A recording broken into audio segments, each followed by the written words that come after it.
Sous son regard attentif et avec son cœur de pionnier, CasaGold ne creuse pas seulement la terre, elle creuse aussi des rêves, bâtit des ponts et forge un avenir brillant pour tous.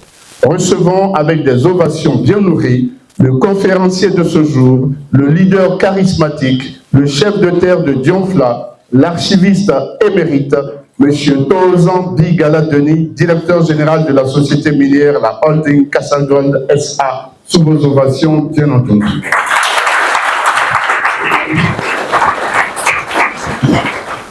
Monsieur le directeur général, ils sont tous là, piaffant d'impatience de vous écouter. Il vous revient à présent de prendre la parole. Monsieur les représentants du sous-préfet de Bois-Flé, le sous-préfet de Kossou, mesdames et messieurs les représentants des institutions de formation publique et parapublique, mesdames et messieurs les directeurs généraux des services publics et parapublics, mesdames et messieurs les directeurs régionaux, les directeurs départementaux, mesdames et messieurs les responsables des cabinets partenaires de CasaGold, Maître Koulibaly Brema, avocat de l'entreprise CasaGold, chers invités, à vos grades respectifs, je vous remercie pour votre présence effective. Je suis M. Tozan Bigala Denis, je suis le directeur général de la société minière CasaGold. CasaGold est une holding qui regroupe en son sein 9 sociétés filiales, qui sont des sociétés à responsabilité limitée, qui ont obtenu quelques autorisations d'exploitation minière semi-industrielle d'or dans certaines régions de la Côte d'Ivoire. Et pour la question de la stratégie de gestion, nous sommes représentés ici au siège. Et ce siège-là, c'est la Cervelle, notre organisation. Et au-delà de ça, nous avons des bureaux représentatifs à Yakassé et à Zopé, où nous avons des autorisations. À Daoukro et à Bongouanou, nous avons des autorisations également. Nous avons des licences du côté de Katiola et à Bois-Flé. Alors, aujourd'hui, CasaGold regroupe en son sein 300 agents. Et l'entreprise lutte pour créer des emplois en faveur des jeunes diplômés de la Côte d'Ivoire. Je profite de l'occasion pour remercier tous ceux qui sont en train de nous soutenir dans cette bataille. Nous avons choisi ce matin de prononcer cette conférence qui a pour thème les stages pratiques à recevoir dans les entreprises minières semi-industrielles d'or sur 4 points. Le premier point, il s'agit de démontrer l'importance de la connaissance pratique dans le domaine de l'entrepreneuriat minier semi-industriel d'or. Deuxièmement, nous allons relever le cadre formel qui nous autorise aujourd'hui à nous prononcer sur la question de stage pratique en entreprise. Le troisième point, il s'agit de vous prononcer les résultats de l'entreprise CasaGold relativement à la formation pratique qu'elle a donnée certains étudiants qui sont sortis des institutions publiques et parapubliques. Et le dernier point, nous allons vous parler de notre intention d'étendre ce projet de formation pratique à d'autres institutions publiques et parapubliques qui forment les acteurs miniers. Pour parler du premier point, ce qui concerne l'importance de la formation pratique dans le domaine de l'entrepreneuriat minier semi-industriel d'or, je précise semi-industriel d'or, c'est ce que nous faisons pour le moment. Je vais me limiter à cela. Il faut quand même signifier que l'étiquette des affaires, et surtout dans le domaine des mines, exige qu'on ait une connaissance pratique. Je voudrais que les miniers se tendent vers la pratique. Je veux dire par là, tous ceux qui sont miniers se sentent à l'aise quand ils touchent à la pratique de la chose. Je veux dire que tous les chefs d'entreprise qui exercent dans le domaine minier comptent beaucoup plus sur les employés qui sont formés à la pratique. Ce sont ces employés-là qui les amènent au sommet de leur industrie parce qu'ils maîtrisent la pratique. Je dis finalement que dans le domaine minier, les promoteurs miniers comptent sur les employés qui sont praticiens. Alors, pour ce qui est du deuxième point, du cadre légal, c'est vrai que mon avocat est là, qui m'encourage régulièrement à animer des conférences pour encourager les jeunes Ivoiriens. Je voudrais dire que je ne suis pas législateur, mais au niveau du Code du travail, dans son chapitre de formation et de l'apprentissage, formation professionnelle de l'apprentissage, il est exigé aux entrepreneurs, tous les secteurs, d'accueillir en leur sein des étudiants, des élèves en vue de validation de leur diplôme. Je veux dire, c'est une obligation selon nos textes de loi.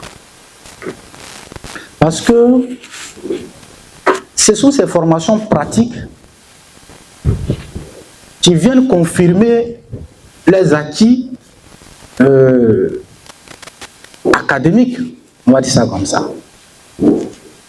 Pour ce qui est de la formation ou du moins des stages de qualification professionnelle ou des stages de première expérience, c'est la même chose. C'est une obligation pour toute entreprise, selon les textes de loi, comme je le dis, de recevoir des demandeurs des stages de qualification professionnelle. Alors, c'est ce qui nous a amené en 2022 à passer une convention de partenariat avec l'université Jean-Lorion Kété. Et ça a été dans cette salle de conférence du Casa Gold.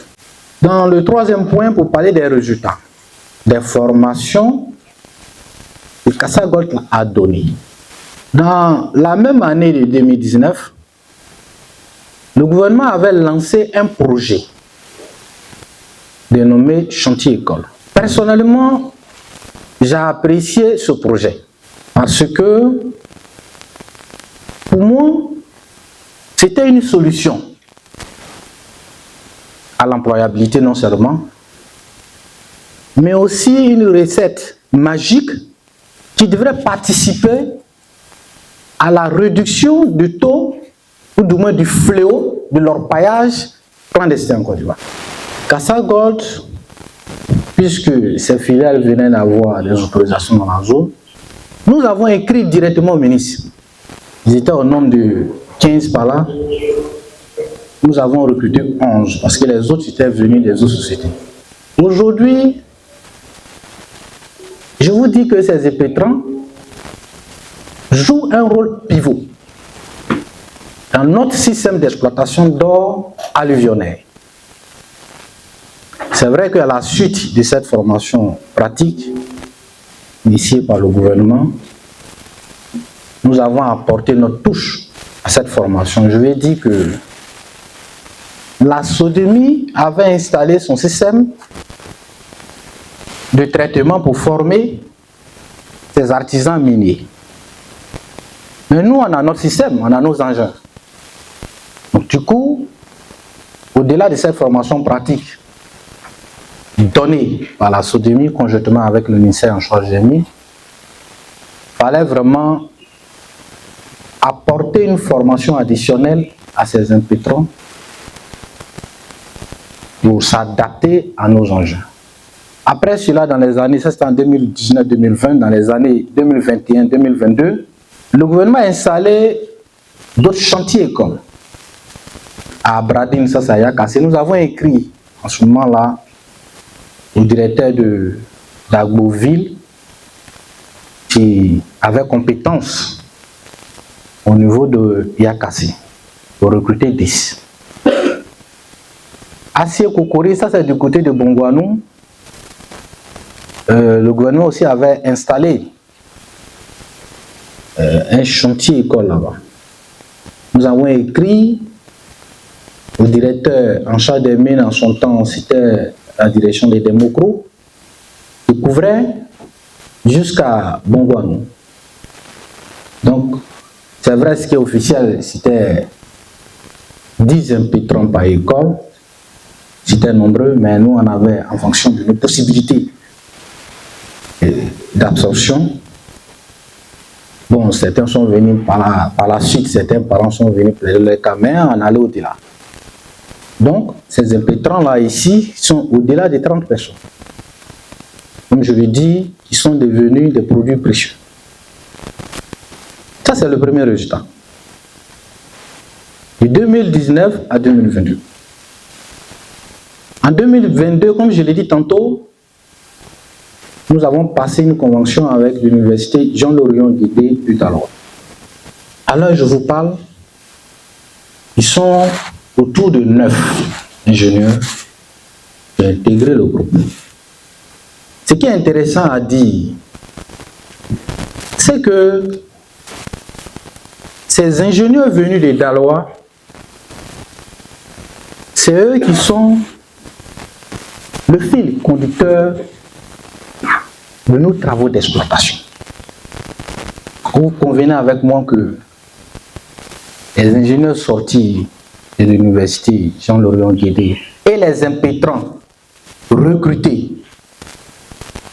dans les écoles étatiques, ce sont ces deux types d'employés qui constituent aujourd'hui la cervelle de nos systèmes d'exploitation.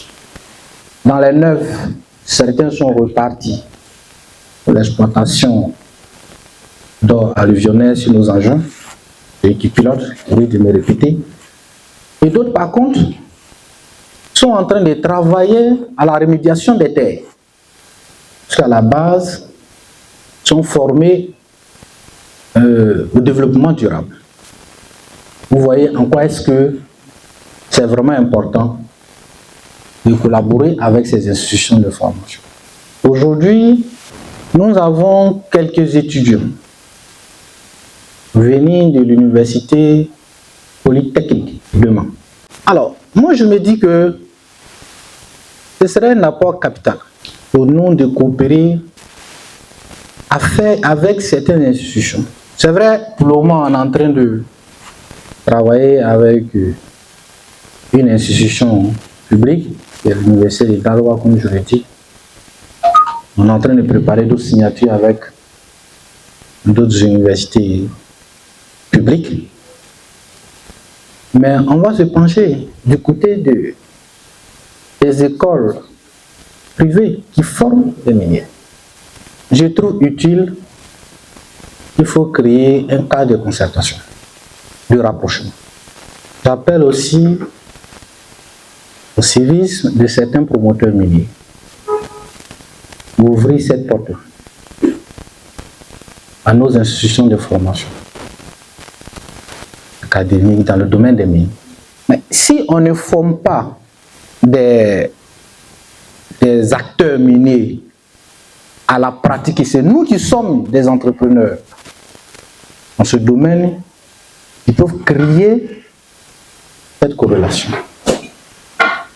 Ce sera difficile pour eux de se donner à à cette activité d'exploitation d'or, sémé de cela, qui leur est réservée d'ailleurs. C'est la raison fondamentale de l'animation de cette conférence. Je propose qu'on crée vraiment des possibilités d'intégration d'une autre force. Les acteurs qui forment de façon académique et nous qui acceptons nos frères ivoiriens dans notre entreprise. Si nous qui sommes les entrepreneurs, en fonction de notre capacité d'accueil, on prend 5, 6, 2 ou 3 dans ces institutions, je vous rassure que ce ne sera plus une crainte pour un acteur minier africain ou ivoirien de se retrouver dans son secteur de choix. Je tenais à vous dire merci pour ces informations clés que je voulais porter. Que ces informations-là soient relayées à nos collaborateurs de la presse, surtout dire merci à l'université de Daloa, à la Sodemi qui par moment, ou de un moment donné, nous a donné de bons produits. Alors, je vous remercie pour votre présence. Merci beaucoup.